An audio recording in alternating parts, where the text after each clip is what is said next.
9 तारीख को रात को अमेरिका के उपराष्ट्रपति जी ने मुझसे बात करने का प्रयास किया। वो घंटे भर कोशिश कर रहे थे, लेकिन मेरी सेना के साथ मीटिंग चल रही थी, तो मैंने उनका फोन उठा नहीं पाया। बाद में मैंने उनको कॉल बैक किया।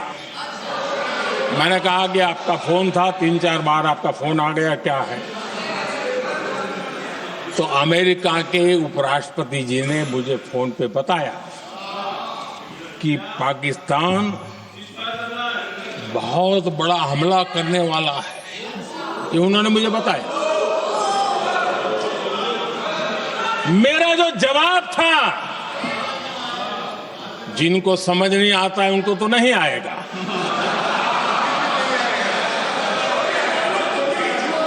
मेरा जवाब था अगर पाकिस्तान का ये इरादा है तो उसे बहुत महंगा पड़ेगा। ये मैंने अमेरिका के उपराष्ट्रपति को कहा।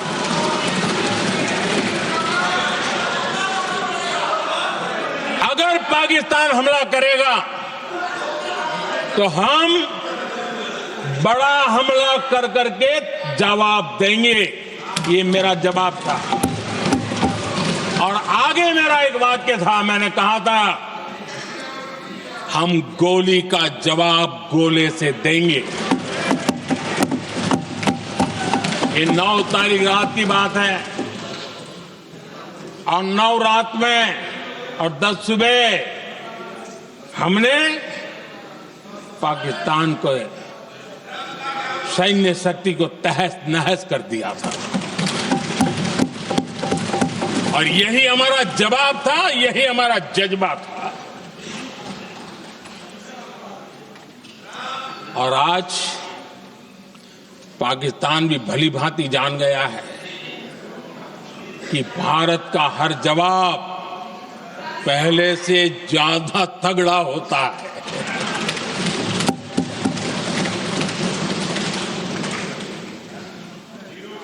उसे यह भी पता है कि अगर भविष्य में नौबत आई तो भारत आगे कुछ भी कर सकता है।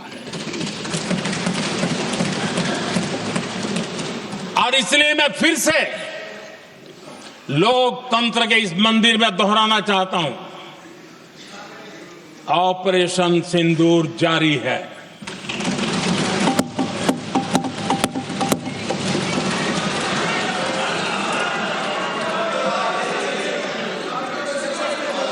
पाकिस्तान ने दुस्साहस की अगर कल्पना की तो उसे करारा जवाब दिया जाएगा।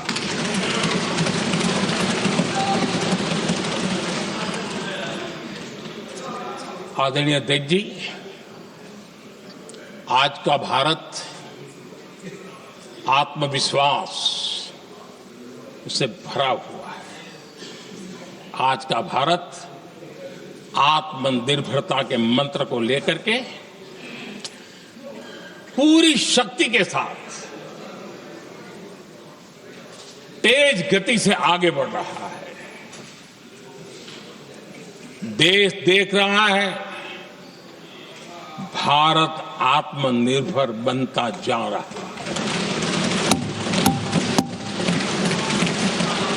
लेकिन देश ये भी देख रहा है कि एक तरफ तो भारत आत्मनिर्भरता की ओर तेज गति से आगे बढ़ रहा है, लेकिन कांग्रेस मुद्दों के लिए पाकिस्तान पर निर्भर होती जा रही है।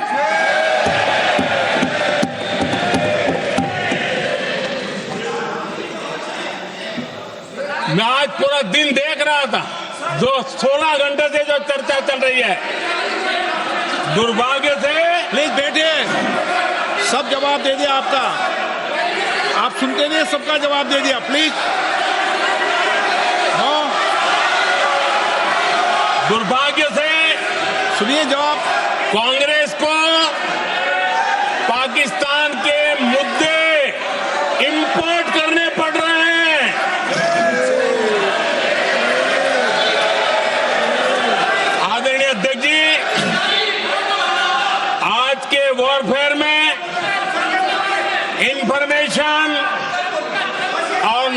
उसकी प्लीज बैठिए। बहुत बड़ी भूमिका है।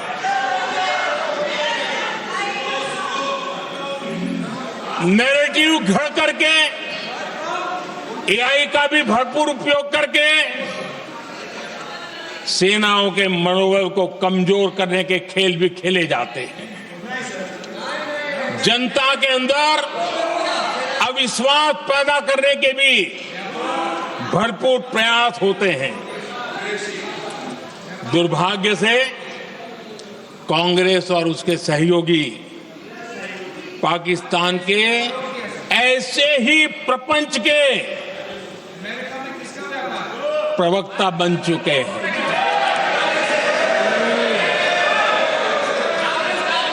आदरणीय अध्यक्ष जी, देश की सेना ने,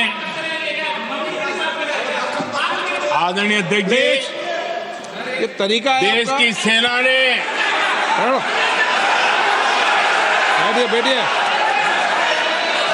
देश की भाई, सेना ने सुनते रहे। सर्जिकल स्ट्राइक की। बैठिए।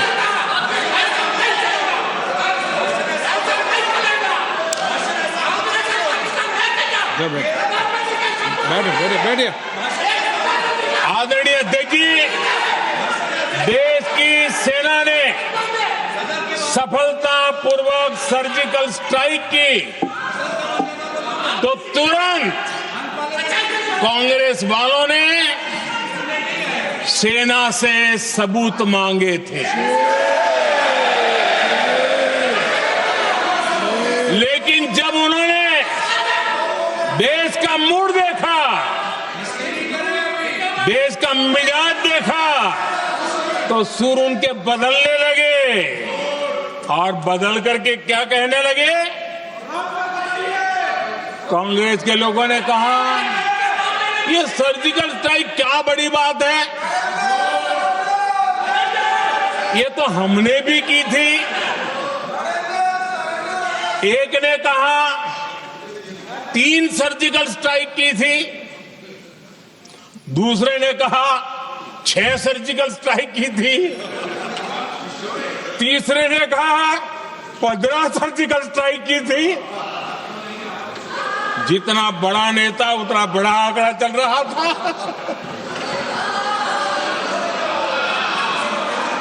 आदरणीय अध्यक्ष जी, इसके बाद बालाकोट में सेना ने एयर स्ट्राइक की। अब एयर स्ट्राइक तो ऐसी थी कि वो कुछ कह नहीं सकते थे, इसलिए ये तो नहीं कहा कि भाई हमने भी की थी। उसमें तो उन्होंने समझदारी दिखाई, लेकिन फोटो मांगने लगे। एयर स्ट्राइक हुई तो फोटो दिखाओ, क्या कहां गिरा, क्या तोड़ा, कितना तोड़ा, कितने मरे, बस यही पूछते रहे। पाकिस्तान भी यही पूछता था, ये भी यही पूछते थे। इतना ही नहीं, आदरणीय अध्यक्ष जी, जब पायलट अभिनंदन पकड़े गए तो पाकिस्तान में तो खुशी का माहौल होना स्वाभाविक था कि उनके हाथ में भारतीय सेना का एक पायलट उनके हाथ लगा था। लेकिन यहां पर भी कुछ लोग थे जो कानों कानों में कह रहे थे, अब मोदी फंसा, अब अभिनंदन वहां आए, मोदी ला करके दिखा दे, अब देखते हैं मोदी क्या करता है। आज डंके की चोट पर अभिनंदन वापिस आए।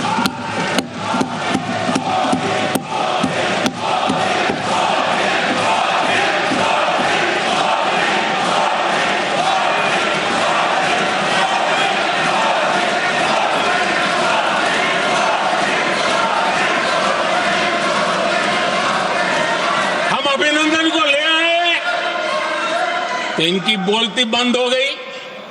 इनको लगा यार कि नसीब वाला आदमी है, हमारा हथियार हाथ से निकल गया। आदरणीय अध्यक्ष जी, पहलगाम हमले के बाद हमारा बीएसएफ का एक जवान पाकिस्तान के कब्जे में गया। तो फिर इनको लगा वाह बड़ा मुद्दा हाथ में आ गया है, अब मोदी फंस जाएगा। अब तो मोदी की फजीयत जरूर होगी और उनकी इकोसिस्टम ने सोशल मीडिया में बहुत सारी कथाएं वायरल की कि ये बीएसएफ के जवान का क्या होगा, उसके परिवार का क्या होगा, ये वापस आएगा, कब आएगा, कैसे आएगा, न जाने क्या क्या चला दिया। आदरणीय अध्यक्ष जी, बीएसएफ का वो जवान भी आन बान शान के साथ वापस आया।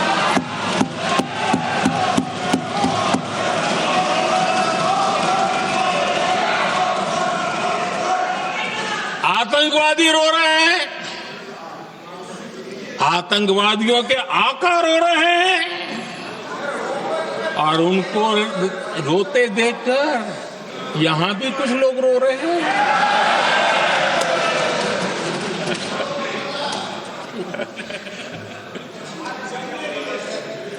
अब देखिए सर्जिकल स्ट्राइक में सर्जिकल स्ट्राइक चल रही थी, उसके बाद उन्होंने एक खेल खेलने की कोशिश की, बात जमी नहीं। एयर स्ट्राइक हुई तो दूसरा खेल खेलने की कोशिश की, वो भी जमी नहीं। जब ये ऑपरेशन सिंदूर हुआ तो उन्होंने नया पैंतरा शुरू किया। और क्या शुरू किया? रोक क्यों दिया?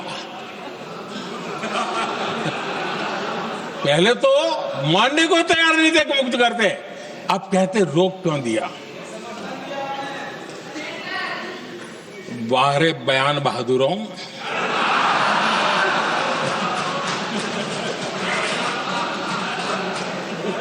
आपको विरोध का कोई न कोई बहाना चाहिए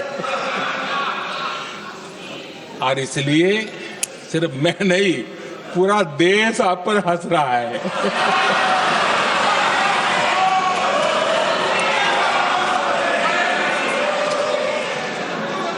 आदरणीय अध्यक्ष जी,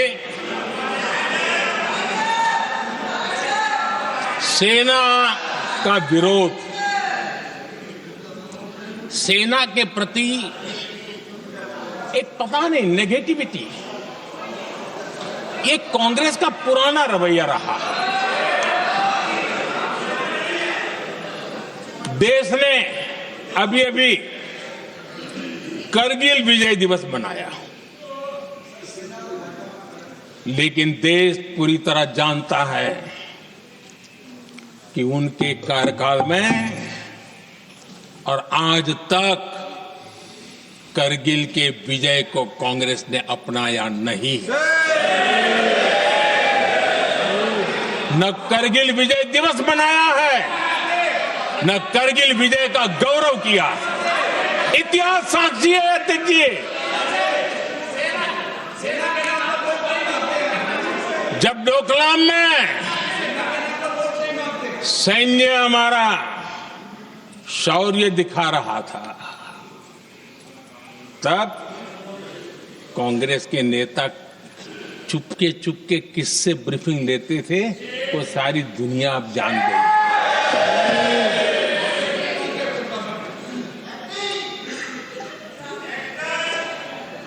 आप निकाल दीजिए पाकिस्तान के सारे बयान और यहां हमारा विरोध करने वाले लोगों के बयान, फुल स्टॉप कॉमा के साथ एक है।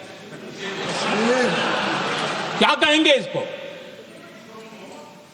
और बुरा लगता है सच बोलते हैं तो।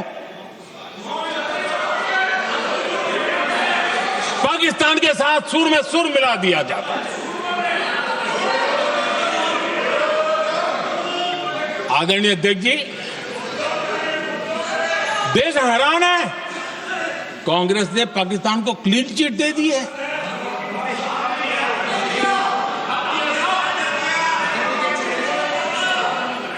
उनकी ये हिम्मत, और इनकी आदत जाती नहीं है, ये हिम्मत कि पहलगाम के आतंकी पाकिस्तानी थे, इसका सबूत दो।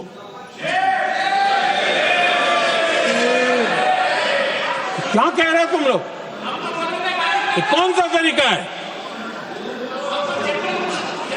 यही मांग पाकिस्तान कर रहा है जो कांग्रेस कर रही है। और आदरणीय अध्यक्ष जी, आज जब सबूतों की कोई कमी नहीं है, सब कुछ आंखों के सामने दिखता है, तब ये हालत है।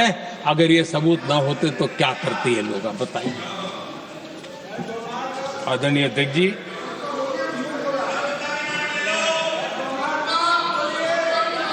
अध्यक्ष जी, ऑपरेशन सिंदूर के एक पार्ट की तरफ तो चर्चा भी बहुत होती है, ध्यान भी जाता है, लेकिन देश के लिए कुछ गौरव की क्षणें होती हैं, ताकत की परिचय होता है, उसकी तरफ भी ध्यान जाना बहुत आकर्षित है।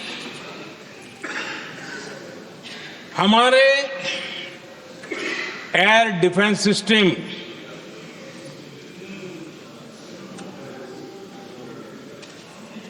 दुनिया में इसकी चर्चा है। हमारे एयर डिफेंस सिस्टम ने पाकिस्तान की मिसाइल और ड्रोन्स उसको तिनके की तरफ बिखेर दिया था।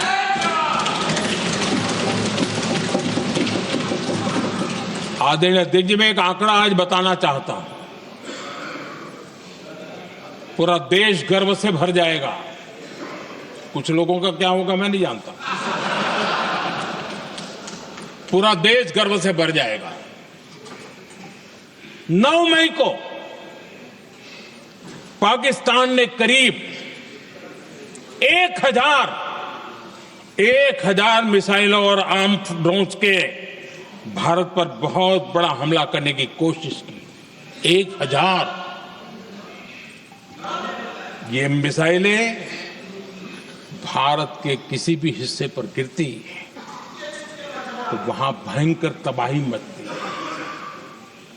लेकिन 1000 मिसाइल्स और ड्रोन्स को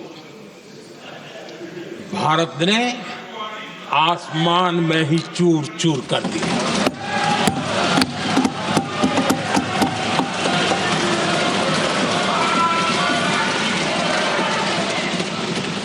हर देशवासी को इससे गर्व हो रहा।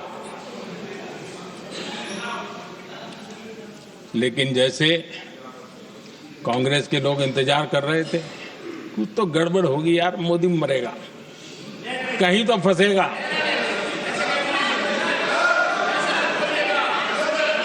पाकिस्तान ने आदमपुर एयरबेस पर हमले का झूठ फैलाया, उस झूठ को बेचने की भरपूर कोशिश की, पूरी ताकत दी लगा दी। मैं अगले ही दिन आदमपुर पहुंचा और खुद जाकर के उनके झूठ को मैंने बेनकाब कर दिया। तब जाकर के उनको अकल ठिकाने लगी कि अब ये झूठ चलने वाला नहीं है। आदरणीय अध्यक्ष जी, जो हमारे छोटे दलों के साथी हैं, जो राजनीति में नए हैं,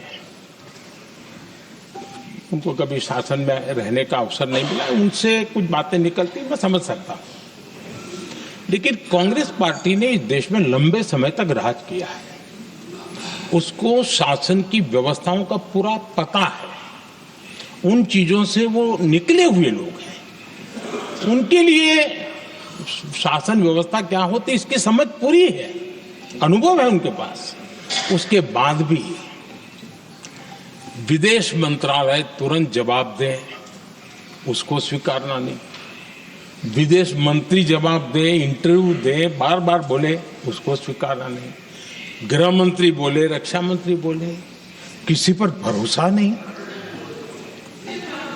जिसने इतने सालों तक राज किया, उनको देश की व्यवस्थाओं पर अगर भरोसा नहीं है, तब शक उठता है कि क्या हालत हो गई है इनकी। आदरणीय अध्यक्ष जी, अब कांग्रेस का भरोसा पाकिस्तान के रिमोट कंट्रोल से बनता है और बदलता है।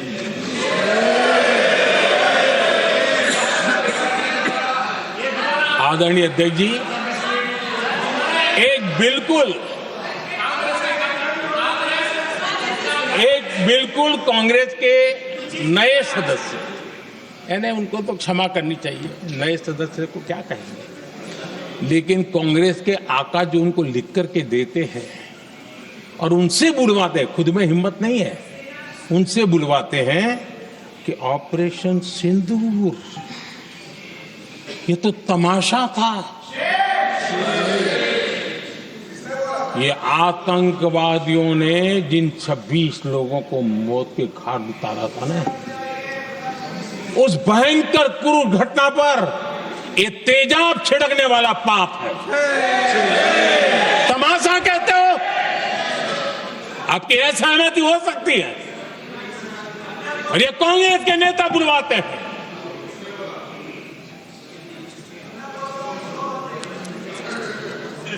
आदरणीय अध्यक्ष जी, पहलगाम के हमलावरों को कल हमारे सुरक्षा बलों ने ऑपरेशन महादेव करके अपने अंजाम तक पहुंचाया।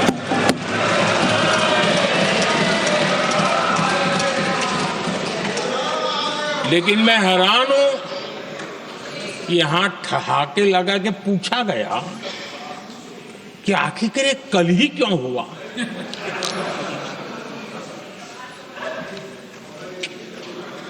अब ये क्या हो गया है जी, मुझे समझ नहीं आ रहा है। क्या ये ऑपरेशन के लिए कोई सावन महीने का सोमवार ढूंढा गया था क्या? क्या हो गया है लोगों को? हताशा, निराशा इस हद तक।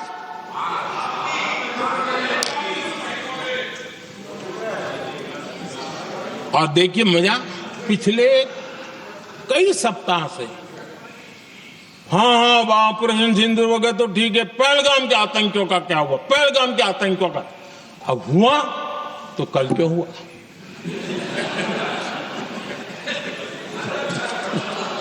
और कल ही क्यों हुआ? क्या हाल है अध्यक्ष जी का। आदरणीय अध्यक्ष जी,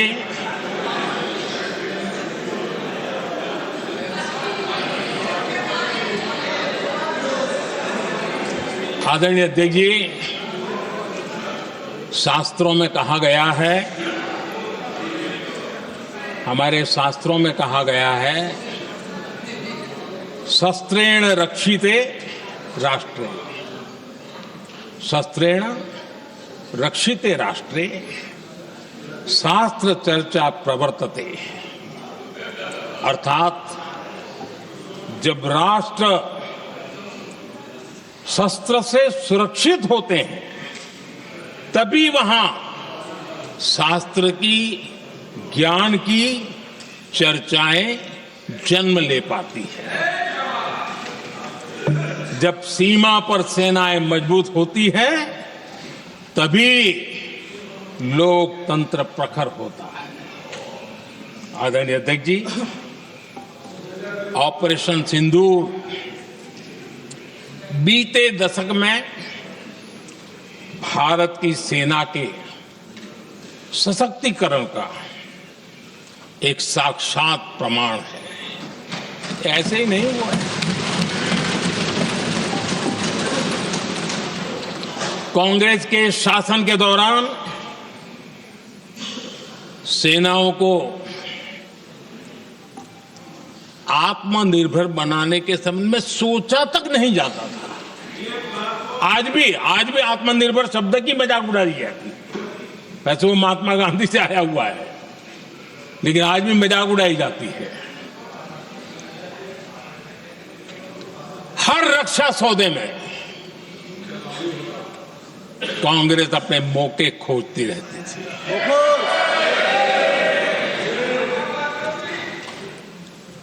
छोटे छोटे हथियारों को लिए विदेशों पर निर्भरता, ये इनका कार्यकाल रहा है। Bullet proof jacket, night vision camera तक नहीं होते थे, और लंबा लिस्ट है। जीप से शुरू होता है, बफो, हेलीकॉप्टर, हर चीज के साथ घोटाला जुड़ा हुआ है।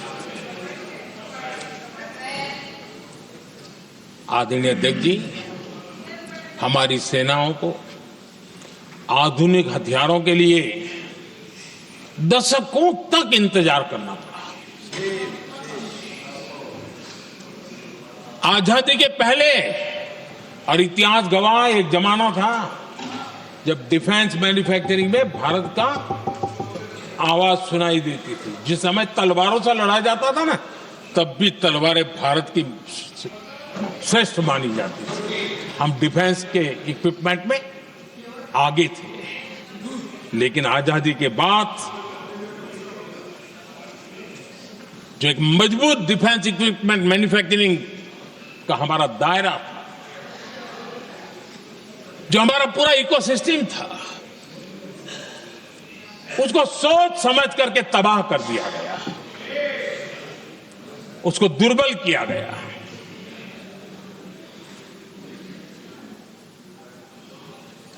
रिसर्च और मैन्युफैक्चरिंग के लिए रास्ते बंद कर दिए गए। अगर इसी नीति पर हम चलते तो भारत इस 21वीं सदी में ऑपरेशन सिंदूर के संबंध में सोच भी नहीं सकता। यह हालत करके रखा हुआ था उन्होंने। भारत को सोचना पड़ता कि अगर कोई एक्शन लेना है तो शस्त्र कहां से मिलेंगे, साधन कहां से मिलेगा, बारूद कहां से मिलेगा, समय पर मिलेगा या नहीं मिलेगा, बीच बचाव में रुकता नहीं जाएगा, ये टेंशन पालना पड़ता है।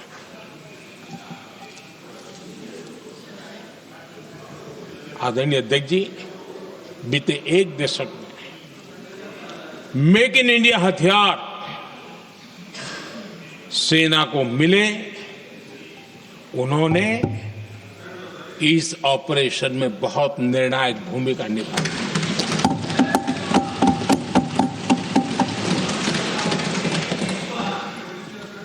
आदरणीय अध्यक्ष जी, एक दशक पहले भारत के लोगों ने संकल्प लिया, हमारा देश सशक्त, आत्मनिर्भर और आधुनिक राष्ट्र बने। रक्षा, सुरक्षा, हर क्षेत्र में बदलाव के लिए एक के बाद एक ठोस कदम उठाए गए, सीरीज ऑफ रिफॉर्म्स किए गए और देश में सेना में जो रिफॉर्म्स हुए हैं, जो आजादी के बाद पहली बार हुए। चीफ ऑफ डिफेंस स्टाफ की नियुक्ति, ये विचार कोई नया नहीं था, दुनिया में प्रयोग भी चलते हैं, भारत में निर्णय नहीं होते थे। हमने, ये बहुत बड़ा रिफॉर्म था, हमने किया और बहुत ही, मैं हमारी तीनों सेनाओं का अभिनंदन करता हूं कि इस व्यवस्था को उन्होंने दिल से सहयोग किया है, दिल से स्वीकार किया है। सबसे बड़ी ताकत ज्वाइंटनेस और इंटीग्रेशन की।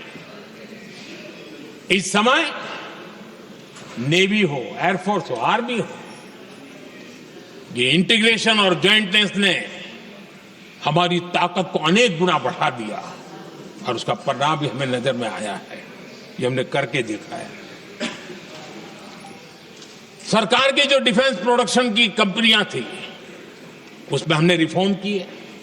शुरुआत में वहां पर आग लगाना, आंदोलन करवाना, हड़तालें करवाने के खेल चल रहे थे, अभी भी बंद नहीं हुए हैं, लेकिन देश हित को सर्वोपरि मान करके उन डिफेंस इंडस्ट्री के हमारे जो लोग थे सरकारी व्यवस्था में, उन्होंने इसको मन से लिया, रिफॉर्म को स्वीकार किया और वो भी आज बहुत प्रोडक्टिव बन गए। इतना ही नहीं, हमने प्राइवेट सेक्टर के लिए भी डिफेंस के दरवाजे खोल दिए हैं और आज भारत का प्राइवेट सेक्टर आगे आ रहा है। आज स्टार्टअप्स डिफेंस के क्षेत्र में हमारे 27-30 साल के नौजवान, टियर 2, टियर 3 सिटी के नौजवान कई कुछ जगह तो बेटियां स्टार्टअप का नेतृत्व कर रही है। डिफेंस के सेक्टर में सैकड़ों की तादाद में आज स्टार्टअप काम कर रहे हैं।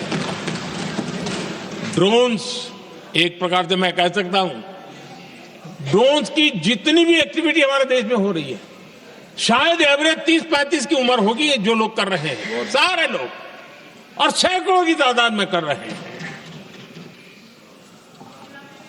और उसका ताकत, क्योंकि इनका भी योगदान था इसमें, जिन्होंने इस प्रकार के प्रोडक्शन किए हैं, और वो हमें ऑपरेशन सिंदूर में बहुत काम आए।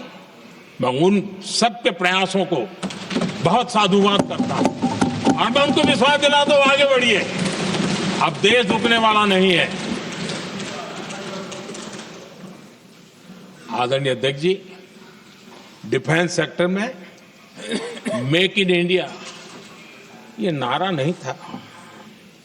हमने इसके लिए बजट पॉलिसी में जो परिवर्तन करना था, जो नए इनिशिएटिव ले रहे थे, वो नए इनिशिएटिव लिए।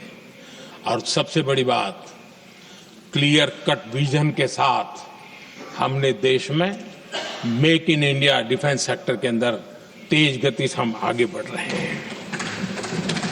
आदरणीय अध्यक्ष जी, एक दशक में डिफेंस का बजट लगभग पहले से 3 गुना हुआ है। डिफेंस प्रोडक्शन में करीब करीब 250% वृद्धि हुई है, 250% वृद्धि हुई है। 11 वर्षों में डिफेंस एक्सपोर्ट 30 गुना से भी ज्यादा बढ़ा है, 30 गुना से ज्यादा। डिफेंस एक्सपोर्ट आज दुनिया के करीब 100 देशों तक हम पहुंचे। और आदरणीय अध्यक्ष जी, कुछ चीजें ऐसी होती हैं जो इतिहास में बहुत बड़ा प्रभाव छोड़ती हैं। ऑपरेशन सिंदूर ने डिफेंस का जो मार्केट है उसमें भारत का झंडा गाड़ दिया है। भारत के हथियारों की डिमांड आज बढ़ती चली जा रही है, मांग बढ़ रही है। ये भारत में उद्योगों को भी बल देगी, एमएसएमई को बल देगी, हमारे नौजवानों को रोजगार देगी, और हमारे नौजवान अपनी बनाई चीजों से दुनिया में अपनी ताकत का प्रदर्शन कर पाएंगे। ये आज दिख रहा है, मैं देख रहा हूं। डिफेंस के क्षेत्र में जो आत्मनिर्भर भारत की दिशा में हम जो कदम उठा रहे हैं, मैं हैरान हूं। कुछ लोगों को आज भी तकलीफ हो रही है, जैसे उनका खजाना लूट गया। ये कौन सी मानसिकता है? देश को ऐसे लोगों को पहचानना होगा। आदरणीय अध्यक्ष जी, मैं स्पष्ट करना चाहता हूं,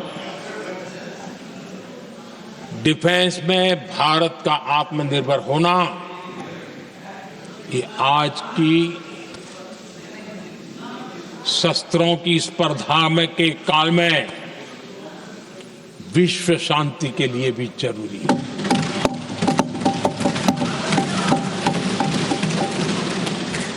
मैं पहले भी कह चुका हूं, भारत युद्ध का नहीं, बुद्ध का देश है। हम समृद्धि, शांति चाहते हैं, लेकिन हम ये कभी न भूले कि समृद्धि का और शांति का रास्ता शक्ति से ही गुजरा है।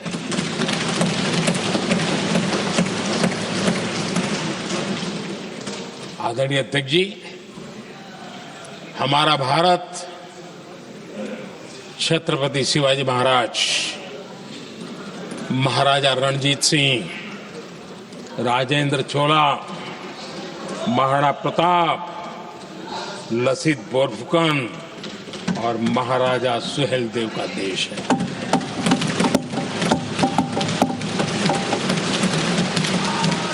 आदरणीय अध्यक्ष जी, हम विकास और शांति के लिए सामरिक सामर्थ्य पर भी फोकस करते हैं। आदरणीय अध्यक्ष जी, कांग्रेस के पास नेशनल सिक्योरिटी का विजन न पहले था और आज तो सवाल ही नहीं उठता है।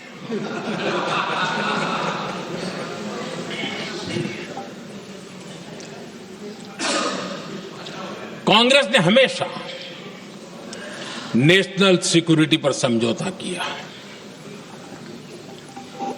आज जो लोग पूछ रहे हैं पीओके को वापस क्यों नहीं लिया, वैसे ये सवाल मुझे ही पूछ सकते हैं और किसको पूछ सकते हैं।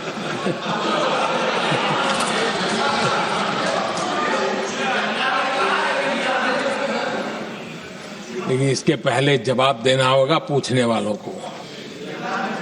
किसकी सरकार ने पीओके पर पाकिस्तान को कब्जा करने का अवसर दिया? जवाब साफ है, जवाब साफ है। जब भी मैं नेहरू जी की चर्चा करता हूं तो कांग्रेस और उसका पूरा इकोसिस्टम बिलबिला जाता है, पता नहीं क्या है। आदरणीय अध्यक्ष जी, हम एक शेर सुना करते थे, मुझे ज्यादा इसका ज्ञान तो नहीं है लेकिन सुनते थे। लम्हों ने खता की और सदियों ने सजा पाई। आजादी के बाद से ही जो फैसले लिए गए उनकी सजा आज तक देश भुगत रहा है।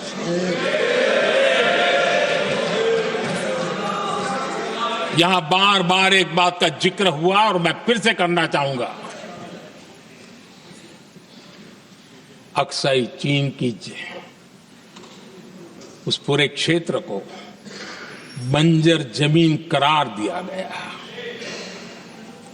ये कहकर के तो बंजर है।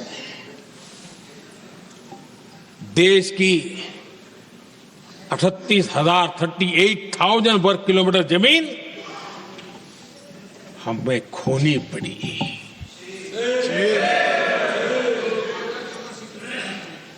आदरणीय अध्यक्ष जी,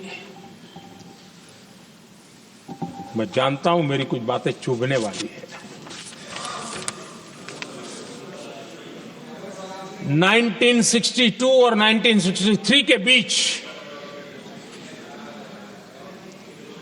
कांग्रेस के नेता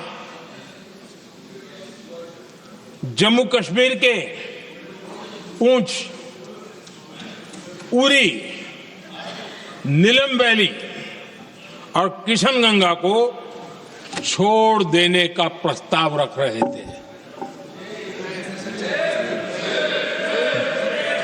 भारत की भूमि,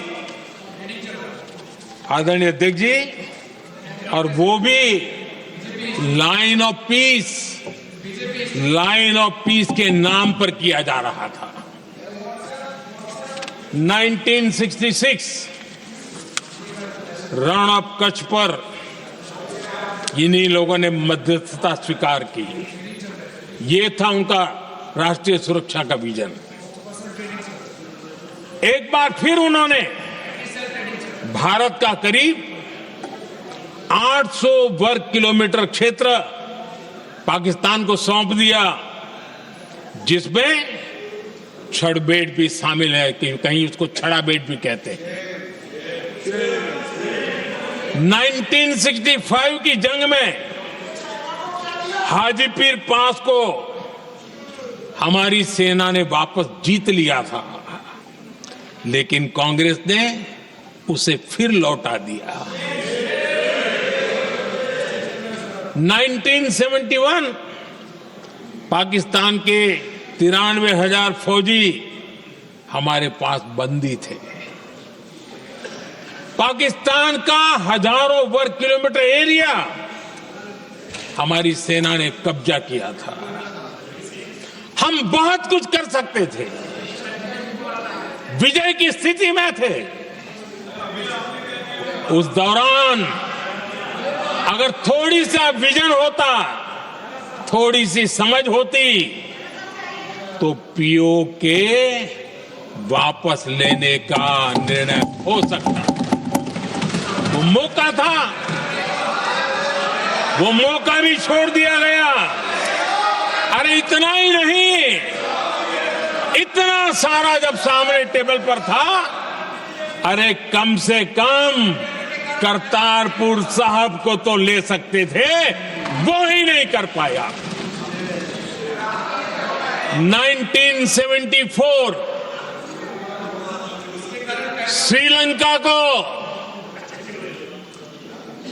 कच्चथीवू द्वीप को गिफ्ट कर दिया गया। आज तक हमारे मछुआरे भाई बहनों को इससे परेशानी होती है, उनकी जान पर आफत आती है। क्या गुनाह था तमिलनाडु के मेरे फिशरमैन भाई बहनों का कि आपने उनका हक छीन लिया और दूसरों को गिफ्ट कर दिया? कांग्रेस का दशकों से इरादा लेकर चल रही थी कि सियाचिन से सेना हटा दी जाए। आदरणीय अध्यक्ष जी, 2014 में देश ने इनको मौका नहीं दिया, वरना आज सियाचिन भी हमारे पास नहीं होता।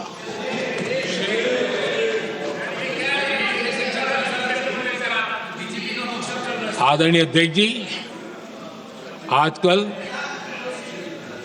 कांग्रेस के जो लोग हमें डिप्लोमेसी का पाठ पढ़ा रहे हैं,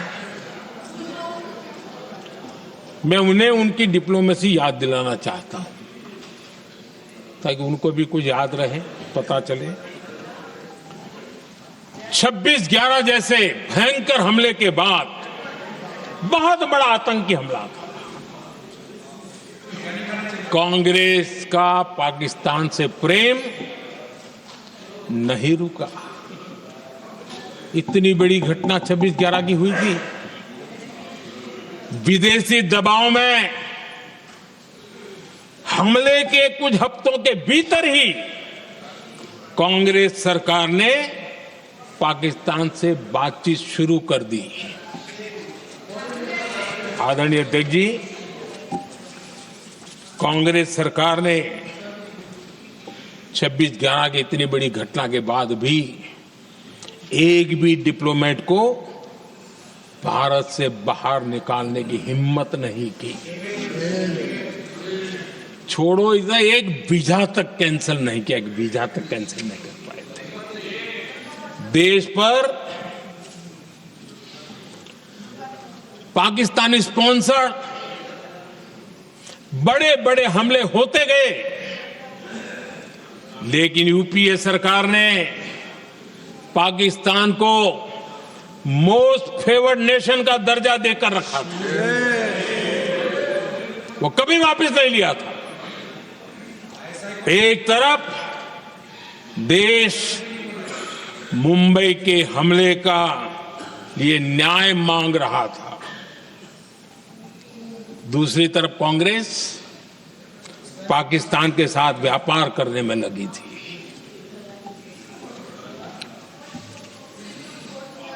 पाकिस्तान वहां से खून की होली खेलने वाले आतंकियों को भेजते रहे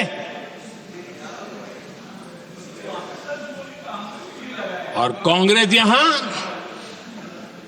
अमन की आश के मुशायरे किया करती थी। मुशायरे होते थे। हमने आतंकवाद और अमन की आस का ये वन वे ट्रैफिक बंद कर दिया।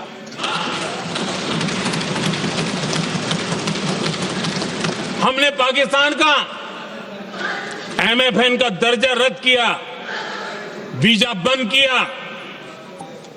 हमने अटारी वाघा बॉर्डर को बंद कर दिया। आदरणीय अध्यक्ष जी,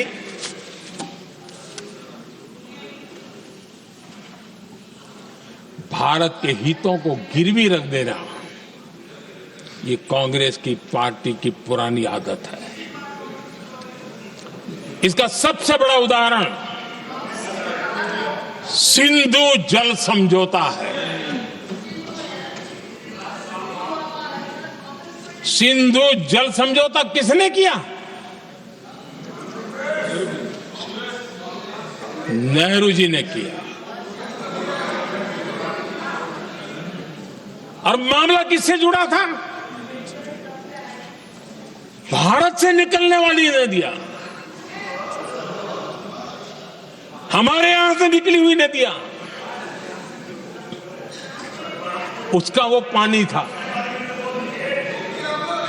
और वो नदियां हजारों साल से भारत की सांस्कृतिक विरासत रही है, भारत की चैतन्य शक्ति रही है। भारत को सुजलाम सुफलाम बनाने में उन नदियों का बहुत बड़ा योगदान रहा है। सिंधु नदी जो सदियों से भारत की पहचान हुआ करती थी, उसी से भारत जाना जाता था। लेकिन नेहरू जी और कांग्रेस ने सिंधु और झेलम जैसी नदियों पर विवाद के लिए पंचायत किसको दी? वर्ल्ड बैंक को दी। वर्ल्ड बैंक फैसला करे क्या कर रहा है? नदी हमारी, पानी हमारा।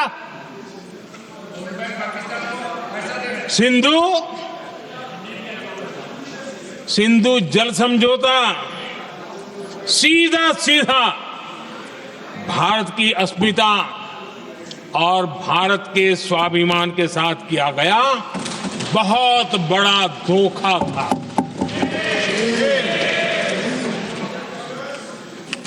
आदरणीय अध्यक्ष जी, आज के देश के युवा ये बात सुनते होंगे तो उनको भी आश्चर्य होगा कि ऐसे लोग थे हमारे देश का काम करते थे। नेहरू जी ने इस ट्रीटी करी और क्या किया? ये जो पानी था, जो नदियां थी, जो भारत से निकल रही थी, उन्होंने 80% पानी पाकिस्तान को देने के लिए वो राजी हो गए। और इतना बड़ा हिंदुस्तान, उसको सिर्फ 20% पानी। कोई मुझे समझाए भाई ये कौन सी बुद्धिमानी थी? कौन सा देश हित था? कौन सी डिप्लोमेसी थी? क्या हालत करके बना के रखा था आप लोगों ने? इतनी बड़ी आबादी वाला हमारा देश, हमारे यहां से निकलती हुई ये नदियां, और सिर्फ 20% पानी, और 80% पानी उन्होंने उसको दिया जो देश खुलेआम भारत को अपना दुश्मन करार कर देता रहता है, दुश्मन कहता रहा। और ये पानी पर किसका हक था? हमारे देश के किसानों का, हमारे देश के नागरिकों का। हमारा पंजाब, हमारा जम्मू कश्मीर देश के एक बहुत बड़े हिस्से को इन्होंने पानी के संकट में धकेल दिया, इस एक कारण से। और राज्यों के भीतर भी पानी के लेकर के आपस में संघर्ष पैदा हुई है, प्रतिस्पर्धा पैदा हुई, और उनका जिस पर हक था उस पर पाकिस्तान मौज करता रहा। और ये दुनिया में अपनी डिप्लोमेसी के पाठ पढ़ाते रहते हैं। आदरणीय अध्यक्ष जी, अगर ये ट्रीटी न होती तो पश्चिमी नदियों पर कई बड़ी परियोजनाएं बनती। पंजाब, हरियाणा, राजस्थान और दिल्ली, वहां के किसानों को भरपूर पानी मिलता, पीने के पानी की कोई समस्या नहीं रहती। औद्योगिक प्रगति के लिए भारत बिजली बना पाता। इतना ही नहीं, नेहरू जी ने इसके उपरांत करोड़ों रुपए भी दिए ताकि पाकिस्तान नहर बना सके।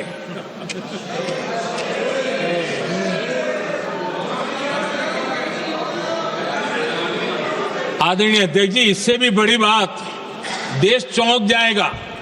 ये चीजें छिपाई गई है, दबा दी गई है। कहीं भी बांध बनता है तो उसमें एक मैकेनिज्म होता है उसकी सफाई का, डीसिल्टिंग का। उसमें जो मिट्टी भर जाती है, बाकी घास वगैरह आकर के भर जाता है तो उसकी कैपेसिटी कम होती है, तो उसकी सफाई के लिए यानी इनबिल्ट व्यवस्था होती है। नेहरू जी ने पाकिस्तान के कहने पर यह शर्त स्वीकार की है कि इन बांध में जो मिट्टी आएगी, कूड़ा कचरा आएगा और बांध भर जाएगा, इसकी सफाई नहीं कर सकते, डिसिल्टिंग नहीं कर सकते हैं। बांध हमारे यहां, पानी हमारा, लेकिन निर्णय पाकिस्तान का कि आप डिसिल्टिंग नहीं कर सकते। इतना ही नहीं, जब इस बार मैं डिटेल में गया तो एक बांध तो ऐसा है कि जहां ये डिसिल्टिंग के लिए जो गेट होता है ना, उसको वेल्डिंग कर दिया गया है ताकि कोई गलती से भी खोल करके वो मिट्टी को निकाल ना दे। पाकिस्तान ने नेहरू जी से लिखवा लिया था कि भारत बिना पाकिस्तान की मर्जी अपने बांधों में जमा होने वाली मिट्टी साफ नहीं करेगा, डिसिल्टिंग नहीं करेगा। ये समझौता देश के खिलाफ था और बाद में नेहरू जी को भी ये गलती माननी पड़ी। इस समझौते में निरंजन दास गुलाटी करके एक सज्जन उसमें जुड़े हुए थे। उन्होंने एक किताब लिखी है। उस किताब में उन्होंने लिखा है कि फरवरी 1961 में नेहरू ने उनसे कहा था, गुलाटी, मुझे उम्मीद थी कि यह समझौता अन्य समस्याओं के समाधान का रास्ता खोलेगा, लेकिन हम वहीं हैं जहां पहले थे। ये नेहरू जी ने कहा। नेहरू जी केवल तत्कालिक प्रभाव देख पा रहे थे,